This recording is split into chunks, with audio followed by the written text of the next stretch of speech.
हम सभी लोग परम सौभाग्यशाली हैं कि यहाँ सद्गुरुदेव भगवान के चरणों में बैठकर कथा श्रवण कर आशीर्वचन लेकर अपने जीवन को कृतार्थ कर रहे हैं। देखिए, जीवन में गुरु के कृपा के बिना कोई भी कार्य संभव नहीं है। आप लाख तपस्या कर लें, मनु शत्रुपा ने करोड़ों वर्ष तपस्या की परंतु राम जी नहीं आए।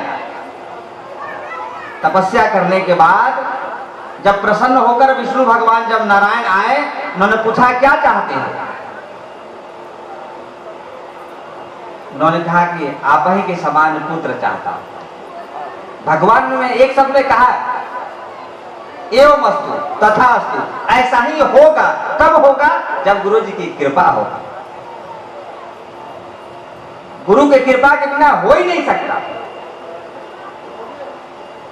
बताओ, 60,000 वर्ष उम्र बीत गया दशरथ जी को और पुत्र काम की इच्छा नहीं हुई। 60,000 वर्ष के बाद उन्हें इच्छा होती है कि मुझे भी पुत्र की आवश्यकता है। इससे पहले भी उन्हें पुत्र हो जाता, परंतु ब्रह्म भी बगैर गुरु कृपा से नहीं आ सकते हैं। गुरु की कृपा होगी तभी भगवान भी इस पृथ्वी पर दर्शन देंगे। ऐसे हम सभी लोग सद्गुरुदेव भगवान के चरणों में बैठकर और आशीर्वचन ग्रहण करके अपने जीवन को कृतार्थ कर रहे हैं। मानो यह सभी तीर्थों का राजा यहाँ उपस्थित होकर हम सभी को कृतार्थ कर रहे हैं। क्योंकि गुरु बिनु भव निधि तरय न कोई, जो बिरंच शंकर सम होई।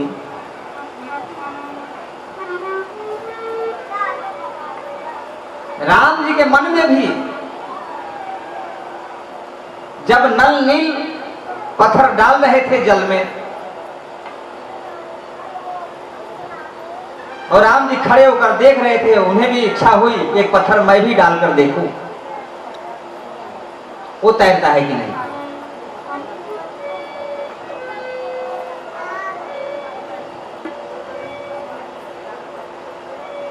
राम जी ने एक पत्थर उठाया और जल में छोड़ दिया। जल में पत्थर जो गया वो डूब गया। पीछे हनुमान जी खड़े थे। राम जी ने पीछे मुड़कर देखा हनुमान जी को, कहा देखा हनुमान, तुम कहते हो कि आप ही सब कुछ है, आप ही सब कुछ है, आप ही सब कुछ है, और हमने खुद स्वयं से एक पत्थर डाला और वो पत्थर डूब गया। हनुमान जी ने कहा कि महाराज आप जिसको छोड़ दो वो तो डूब ही जाएगा। नल नील तो पत्थर डालेंगे वो तो तैर भी सकते हैं, परंतु आप किसे छोड़ देंगे वो तैर भी नहीं सकता, वो डूबेगा नहीं तो और क्या हो सकता।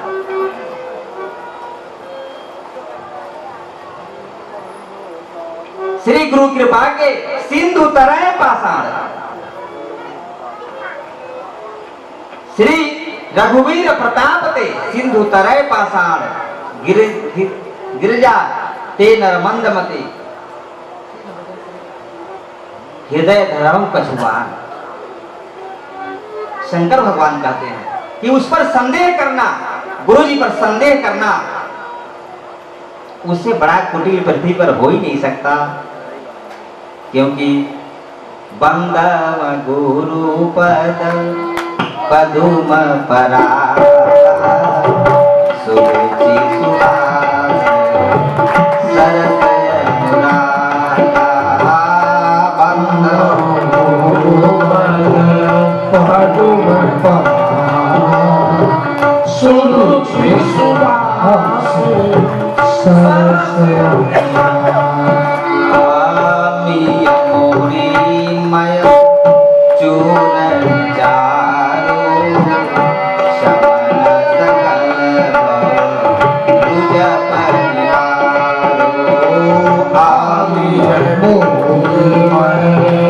Sure.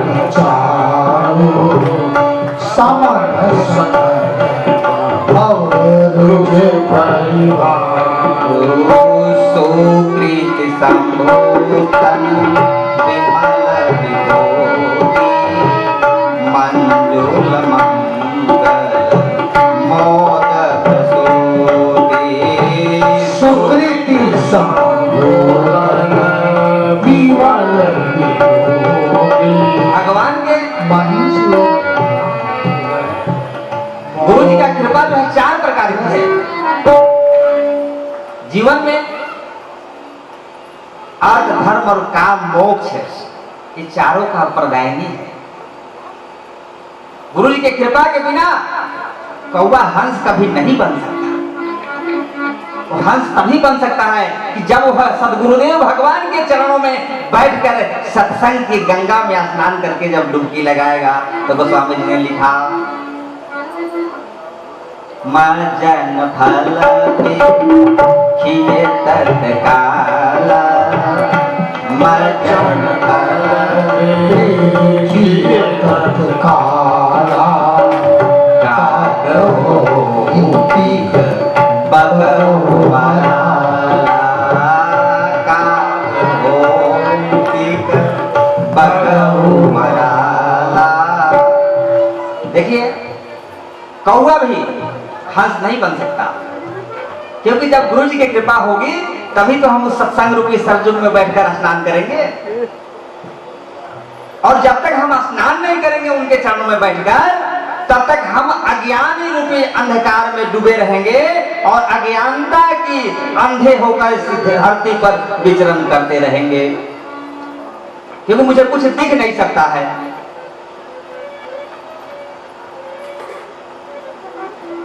हम कद्र करना जीवन में भूल गए हैं, इसीलिए हीरा का मोल नहीं समझ रहे हैं। हम जब तक सदगुरु भगवान की कृपा क्या है, हम जब तक पड़े रहे तब तक थे बेमोल, आपने खरीद कर मुझे अनमोल कर दिया।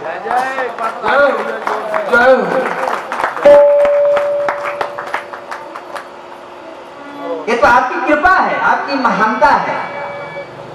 जब तक आप नहीं खरीद सकते तब तक मैं अंधे की तरह इस धरती पर भटकते रहेंगे, मुझे कोई पूछ नहीं सकता। गोस्वामी जी लिखा उघर जब कृपा होगी उघर ही बिलोचन के। हम तो नेत्रहीन हैं और नेत्रहीन होकर इस जगत में भटक रहे हैं, किसके बिना? गुरु कृपा के बिना। जब गुरु कृपा हो जाएगी तो बाबा जी ने लिखा उघर ही बिलोचन के मिटतियो से भवन जनी के। फिर क्या कहा? जब कृपा हो जाएगी जीवन में, जब हम आनंदित हो जाएंगे, जब मुझे प्रकाश हो जाएगा, तब मुझे क्या होगा? बाबा जी ने लिखा सूझ हीरा चरित मणिमानी। गुरु जी की कृपा मणि के समान है। वह मणि जब हृदय में जब आता है तो यहाँ अंधे नेत्र में भी प्राण आ जाता है, ज्योत आ जाता है, प्रकाश आ जाता है, और मैं इस अंधकार रूपी पृथ्वी में भ्रमण करने के बाद भी हम ईश्वर की प्राप्ति कर लेते हैं। एक कृपा सदगुरुदेव भगवान की है। तब मुझे पहचान करने की शक्ति हो जाती है, मुझे कद्र करने का शक्ति मिल जाता है। जैसे एक कुम्हार घड़ा बनाता था, तो घड़ा बनाने के लिए मिट्टी चाहिए उसे, तो एक गधा पाल रखा था और वह गधा लेकर नित्य अपना कार्य क्रिया में जाया करता था। एक दिन जब जाया, रास्ते में एक चमकीला पत्थर दिखाई दिया उसे। उसने देखा कि चलो आज तो लगता है कुछ काम हुआ, गधा भी मेरा उदास था, इसे लगा देंगे तो ये गधा भी मेरा चमकता दिखेगा। वो पत्थर को लाया, बढ़िया से साफ वगैरह करके और एक धागा में लगा करके गधे के गले में डाल दिया। एवं प्रकार से 2-4 दिन जब बीता, डेली गधे को गले में बांधता था, शाम को आकर गधे को स्नान करता, उसी पत्थर से मालिश करता गधे का। गधे को बढ़िया आराम मिलता, चमकीला पत्थर था। एक दिन उस रास्ते से एक जौहरी जा रहा था। जौहरी ने देखा, कहा कि ये तो बड़ी बेशकीमती पत्थर लगता है, उस गधे के पास जाता है, उस पत्थर को परखता है। परखने के बाद उसने उस कुम्हार से कहा कि अरे भाई मित्र, आप इस पत्थर को बेचोगे?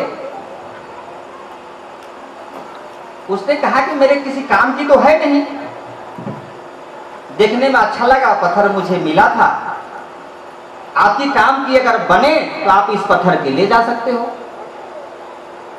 जौहरी ने पूछा इसकी क्या दाम लोगे? उसने कहा कि जो तुम उचित समझो वो मुझे दे दो।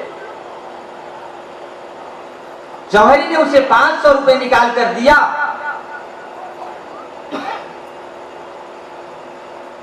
कुम्हार ने 500 रुपए लिया। जौहरी ने हीरे को, उस पत्थर को जो है खोल कर अपने हाथ में लिया। कुछ दूर आगे जब चला, कहा कि अरे जरा देख लूं 500 रुपए में धोखा तो नहीं खा लिया। उस पत्थर को खोलता है, पत्थर की ओर देखकर मुस्कुराता है। वह पत्थर टूट कर, बिखर कर, धरती पर गिर कर बिखर जाता है। जौहरी बैठकर रोने लगा कि अरे ये बताओ हीरे, कितना जब तक तुम गधे के गले में पड़े रहे नहीं भूखे, और हम तुम्हें इतनी सम्मान से खरीद कर लाए हैं और तुम हमारे हाथ में आकर बिखर गए। हीरा ने कहा जब तक गधे के गले पड़े रहे न कौनो वीर, क्योंकि हीरा मुझे, वो गधा मुझे नहीं जानता था कि मैं हीरा हूं, पत्थर हूं, कंकड़ हूं, लोहा हूं, वो मुझे नहीं पहचानता था, नहीं उसकी कुम्हार पहचानता था।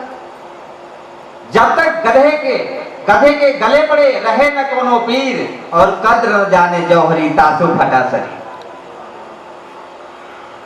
क्या मैं करोड़ों के हीरा, मैं 500 का था तो मुझे मेरी 500 का औकात ना पी? अरे मेरी औकात मैं करोड़ों का था, तुमने जानकर भी मेरा कदर नहीं किया, इसलिए मैं टूट कर, बिखर कर, चूर-चूर होकर 500 के बराबर हो गया। हम कद्र करना भूल गए हैं, हम पहचानना भूल गए। कब कद्र करना सीखेंगे?